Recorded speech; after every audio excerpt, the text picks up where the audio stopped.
Welcome to Healthy You. Um, I am Dr. Michelle Powell, your council seat representative for 3.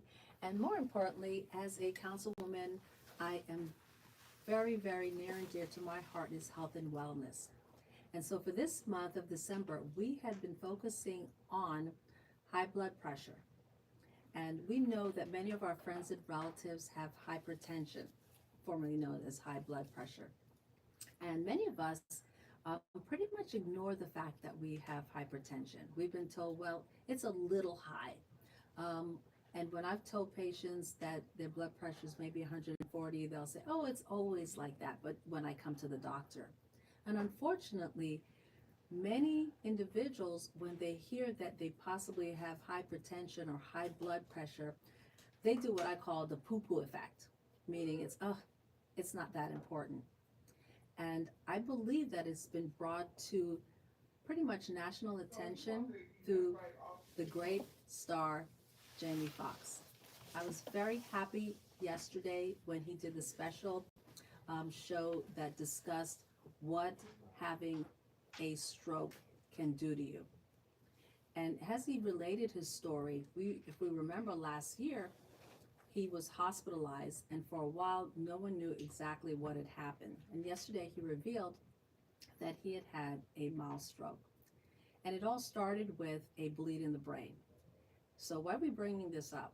When we talk about the subject of hypertension and high blood pressure, we must understand that what is happening is the heart, which normally contracts, it fills, it pushes the blood to the rest of the body. It opens, fills, and push blood to the rest of the body.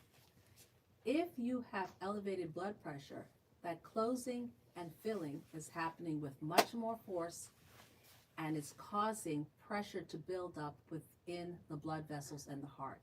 Now what can happen? Sort of like your car and your engine. If it's revving too high, you can blow your engine. Think of your heart as that engine. When it starts to rev too much, for many reasons, whether you're imbalanced electrolytes like too much sodium, whether you're under a tremendous amount of stress, like individuals who have extremely high stressful jobs and multitasking and have large families and a job, whether you're under financial stresses, or maybe you have problems with your kidneys. Kidneys also control your blood pressure. That engine can start revving and pressing too hard and resulting in a crash. That crash is called a heart attack. But we don't often associate having problems with our heart, the pressure getting too high, with problems in the brain. That pressure helps to perfuse or send blood to the brain. If at any time part of the blood vessels going to the brain get interrupted, destroyed, or break, as in the case of Jamie Foxx, a bleed occurs, and that can cause a stroke. So what are kinds of symptoms and things that you can expect if you are concerned about having a stroke? The first thing, you might all of a sudden get disorientated, don't know where you are, confused. Many individuals say they had the worst headache possible, and not typically like an ordinary headache. People have migraines every day. Some people have it a couple times a week. But in this case, this is almost like the description is always the worst headache I've ever had. If that's the feeling you're having, you're to go immediately to the emergency room because there may be a rupture or a blockage in the blood vessels of the brain. If you do get that feeling, the worst headache, or even more, you start losing consciousness, you start sweating profusely, your speech changes, you're not understanding people talking to you, that is an emergency. If you are not allergic to aspirin, immediately take 2 aspirins and have someone drive you to the emergency room.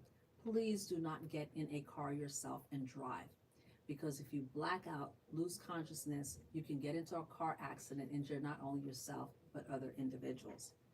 When you get to the hospital, they must give you a special medication within 2 to 4 hours to avoid further bleeding in the brain and destruction of the blood vessels, which ultimately results in destruction of brain cells. We want to avoid that. So I'm having this conversation because we're talking about hypertension. We don't want that engine to rev. So I'm going to give you some preventative tips today. And I want you, as you meet with family and friends through this holiday, please share these tips with them. First and foremost, watch what you are eating.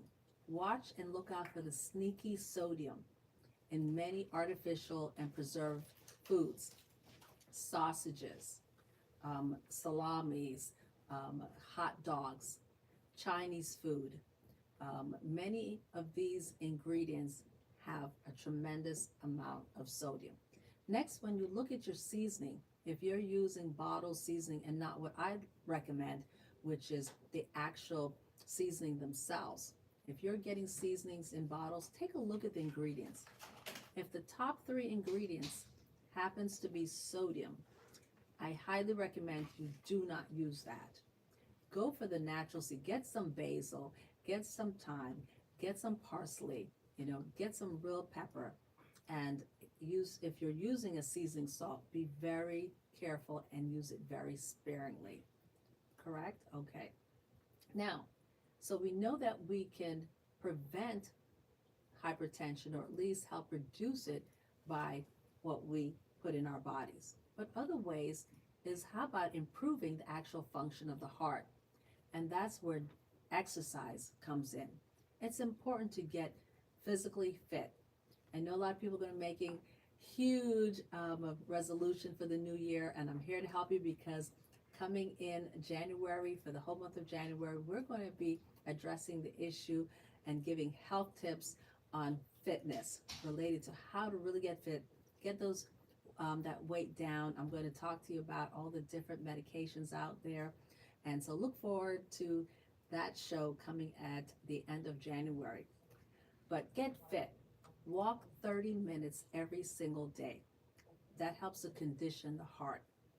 And if you can walk 30 minutes every day, then you can move up to maybe taking a dance class, going to a yoga class, a hip hop class, something fun that you enjoy, maybe some martial arts if you want, swimming, tennis, paddleball, racquetball. Get involved in any physical activity that gets your heart rate up, and it will start to condition your heart, because a strong heart will help to reduce the blood pressure once you're conditioned. So we've addressed reduction in sodium and processed foods. 2, getting physical fit. And the most important and the last that affects everyone. So you're eating right and you're exercising, but guess what? That S, the big S, that's stress. Stress, we underestimate how much it impacts not only our weight, that stress eating, not only does it gives us physical things like headaches and sleepless nights, but stress actually can affect your blood pressure. One of the reasons people get white coat syndrome is because they're actually stressed out. What is the doctor going to tell me? Are they going to give me bad news? And that often causes people to have their blood pressure higher in the doctor's office. So someone asked me a question, well, if my blood pressure isn't always high when I'm not in the doctor's office, do I really have to take the blood pressure medicine that they give me because it was high in the office? I don't think I have high blood pressure. Here's what I'll tell you. Keep a log of your blood pressure. Buy yourself a cuff. They sell them in the stores. And keep a log. Start trending. Take it in the morning, take it in the evening, and take a look at it. If your blood pressure is running above 135, you have pre-hypertension. If you're going above 140, on average, you do have hypertension. And that means you have to really start working to get it down through your nutrition, your exercise, and your stress. Should you take that medication? If it's running elevated outside of your doctor's office, yes, because all it takes is one episode and you can have a stroke or a heart attack. One time. And so we don't want just that one day that you forgot your medication for that to happen to you. Because guess what? That's going to be a long time in rehabilitation. If it's a major stroke, you may never become and come back to yourself. And if it's a minor stroke, you're still going to have to relearn and teach yourself sometimes to walk, to talk, to remember things. So we want to avoid all those side effects of having uncontrolled hypertension, right?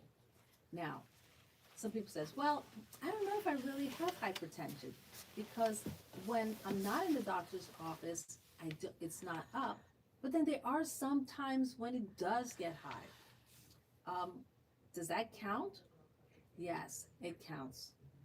And if you know and can pinpoint that certain situations, certain foods, eliminate them. Just totally eliminate them. Because again, it only takes one time. And the last recommendation, if you're already taking hypertensive medication, you already have 3, 4, 5 medications that you're taking for your blood pressure, and you do take them. You take them just like they're prescribed, and your blood pressure is still elevated. It is time to do further investigation. And a couple of things that is recommended, get yourself to a cardiologist. They will want to do an echocardiogram. It's a test that looks at the heart and how well it's contracting. And they may even want to do a test called a catheterization, where they go with a camera and look at the actual blood vessels in the heart and leading to the heart. Because if there's a blockage, even if you're taking medications, even if you're exercising, even if you're eating right, that blockage will not allow that pressure to come down as well as it should. And you may have to have treatment for the blockage before you're able to get your blood pressure controlled. So if you are compliant, you're taking your medications, it is time now to see a cardiologist. And it's really important not to be afraid because, again, we don't want that one episode to happen and you end up with a stroke or a heart attack. And finally, the last question that has come to me many times, well, I've seen my cardiologist and, they say just keep taking the medication, but I realize it's not working. How do you know your medication is not working? Well, if you consistently have a blood pressure that's over 140 and you're taking it like you're told to, it's not working. So my recommendation is to have a conversation with your primary care physician or your cardiologist and request adjustment in your medication, which may include an increase in the dose or an elimination and changing to another medication. And it's okay to change your medications. Our body gets used to everything that we do over time. And you may be getting used to that medication, what we call tolerant.